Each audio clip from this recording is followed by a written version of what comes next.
যুক্তরাষ্ট্রের সরবরাহ করা দূরপাল্লার ক্ষেপণাস্ত্র ছুড়ে রাশিয়ার অভ্যন্তরে হামলা চালিয়েছে ইউক্রেনের সেনাবাহিনী। যুক্তরাষ্ট্রের বিদায়ী প্রেসিডেন্ট জো বাইডেন ইউক্রেনের প্রেসিডেন্ট ভলোদিমির জেলেনস্কিকে রাশিয়ার অভ্যন্তরে হামলার অনুমতি দেওয়ার 48 ঘণ্টা অতিক্রম হওয়ার আগেই এ পদক্ষেপ নিল দেশটির সেনাবাহিনী। এক বিবৃতিতে রাশিয়ার প্রতিরক্ষা মন্ত্রণালয় জানিয়েছে, গতকাল মঙ্গলবার ভোররাতে রাশিয়ার ব্রিয়ানস্ক প্রদেশের বিভিন্ন স্থাপনা লক্ষ্য করে 6টি দূরপাল্লার ক্ষেপণাস্ত্র ছুড়েছে ইউক্রেনীয় বাহিনী। সবগুলো ক্ষেপণাস্ত্র লক্ষ্যবস্তুতে আঘাত হানার আগেই ধ্বংস করা সম্ভব হয়েছে, তবে একটি ক্ষেপণাস্ত্রের অবশিষ্টাংশের জেরে ব্রিয়ানস্কের একটি সামরিক স্থাপনায় আগুন ধরে যায়। রাশিয়া ইউক্রেন যুদ্ধের 1000তম দিন পূর্ণ হয়েছে মঙ্গলবার। এই দিনেই প্রথমবারের মতো রাশিয়ার অভ্যন্তরে ক্ষেপণাস্ত্র ছুড়ল ইউক্রেন। এর আগেও অবশ্য রুশ ভূখণ্ডে ড্রোন ও রকেট হামলা চালিয়েছে ইউক্রেনীয় সেনাবাহিনী, তবে সেগুলো ছিল রাশিয়া ইউক্রেন সীমান্তবর্তী এবং ইউক্রেনের যেসব এলাকা বর্তমানে রুশ দখলে রয়েছে এমন অঞ্চল। প্রতিরক্ষা মন্ত্রণালয়ের বিবৃতিতে বলা হয়েছে, মঙ্গলবার যেসব ক্ষেপণাস্ত্র ছুড়েছে ইউক্রেনীয় বাহিনী সবগুলোই যুক্তরাষ্ট্রের তৈরি অত্যাধুনিক ATACMS ক্যাটাগরির। অত্যাধুনিক প্রযুক্তির হয় এসব ক্ষেপণাস্ত্রকে লক্ষ্যবস্তুতে আঘাত হানার আগে ধ্বংস করা কঠিন। হামলায় অবকাঠামোগত কিছু ক্ষয়ক্ষতি হলেও হতাহতের কোনো ঘটনা ঘটেনি বলে জানিয়েছে রাশিয়ার প্রতিরক্ষা মন্ত্রণালয়। সেই সঙ্গে বলা হয়েছে, এই হামলার যথাযথ এবং সঙ্গতিপূর্ণ জবাব দেবে রুশ বাহিনী। এর আগে ইউক্রেনের সামরিক বাহিনী নিশ্চিত করে যে তারা রাশিয়ার ব্রিয়ানস্ক এলাকায় একটি গোলাবারুদের গুদামে হামলা চালিয়েছে, তবে এই হামলায় ATACMS ব্যবহার করা হয়েছে কিনা তা নিশ্চিত করেনি।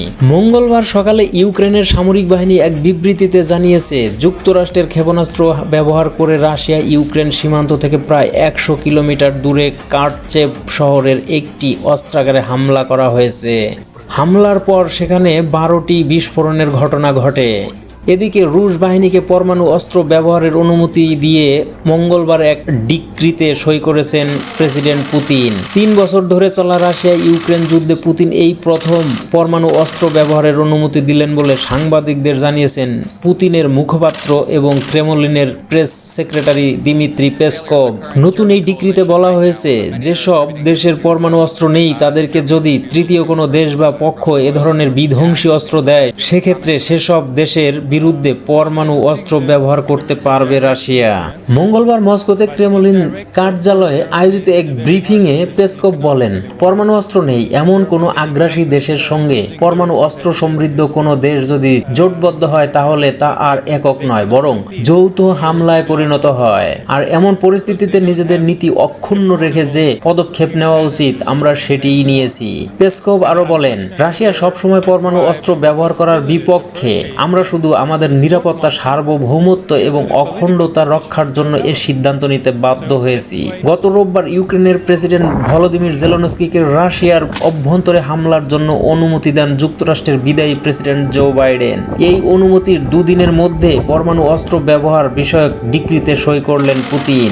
রাজনীতি বিশ্লেষকদের মতে জো বাইডেনের অনুমতির প্রতিক্রিয়া হিসেবে নতুন এই ডিক্রি জারি করেছেন পুতিন। ক্রেমলিনের সংবাদ সম্মেলনে পেসকভ এমন ইঙ্গিতই দিয়েছেন, ক্রিমিয়া উপদ্বীপকে রুশ ভূখণ্ড হিসেবে স্বীকৃতি প্রদান না করা এবং যুক্তরাষ্ট্রের নেতৃত্বাধীন সামরিক জোট ন্যাটোর সদস্য পদের জন্য তদবিরের জেরে কয়েক বছর টানাপোড়েনের পর 2022 সালের 24 ফেব্রুয়ারি ইউক্রেনে সামরিক অভিযান শুরু করে রুশ বাহিনী, যা এখনো চলছে।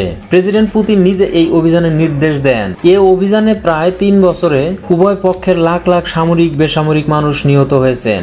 2023 সালে মস্কো একাধিকবার ইঙ্গিত দিয়েছে যে কিয়েভ শান্তি সংলাপে এলে ইউক্রেনে সামরিক অভিযান বন্ধ করবে রুশ বাহিনী, কিন্তু ইউক্রেনের প্রেসিডেন্ট ভলোদিমির জেলেনস্কি পরিষ্কার জানিয়ে দিয়েছেন, পুতিনের নেতৃত্বাধীন প্রশাসনের সঙ্গে কোনো প্রকার সংলাপে যাবে না কিয়েভ। এই মর্মে প্রেসিডেন্সিয়াল ডিক্রিও জারি করেছেন তিনি।